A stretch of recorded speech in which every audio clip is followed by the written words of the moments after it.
გაიმარჯვა ქართულმა ხალხმა. ნაციონალურ მოძრაობა გადადის ოპოზიციაში. 2 წელი ხელისუფლებაში, ხვალ 1 ოქტომბერია. ქართულმა ოცნებამ საარჩევნო ვადის ნახევარი ამოწურა, გაცემული დაპირებებიდან შესრულებულ დაპირებებამდე. რას ამბობს ხალხი ოცნების 2 წლიან მმართველობაზე? ჯერ ერთი ბიზნა ივანიშვილი ვინა კულისებიდან რო ბრძანებულობს. ხალხს აი შეეთხო რომ გაუჭირდა უკვე. მოლოდინი იყო ბევრად უფრო მეტი. მარტო მუშაობენ თავის თავზე. ბევრი რამე დადებითი არის. ძალიან მოგწონს რომ დაზღვევა არის საყოველთაო. მართალია ჯერ გაჭირებაა, მაგრამ ყველაფერი კარგად იქნება. რასაც შეპირდნენ ხალხს არ შეასრულეს. ესენი გადაყოლილები არიან, სხვისი ფულები როგორც ჩაიდნენ ჯიბეში. 710 დღე ქვეყნის სათავეში და პოლიტიკური ნაბიჯები, რომლითაც ქართულმა ოცნებამ ხალხს თავი დაამახსოვრა. როგორ აფასებს განვილ გზას ხელისუფლება და როგორ აფასებენ ხელისუფლების გზას ოპონენტები.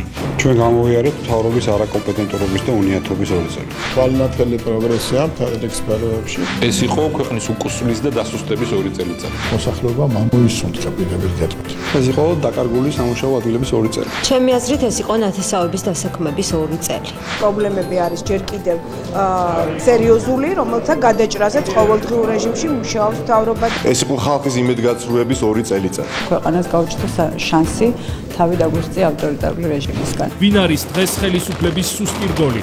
ბრძოლა წესების გარეშე თანაგუნდელ პრეზიდენტთან.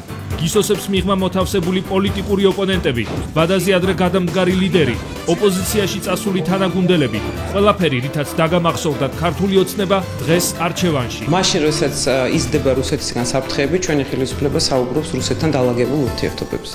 დასაქმება და ეკონომიკური ზრდა ჯერ კიდევ გადაუჭრელია. სიკვდილის ექსპორტი აღხორციელდება საშუალახსრულების სისტემიდან. გაიზარდა პატიმრებს შორის ძალადობა. დანაშაულებრივი მდგომარეობა გართულებული. ახალი ხელისუფლების არჩეული პოლიტიკა ქვეყნის სათავეში მოსვლიდან 2 წლის შემდეგ.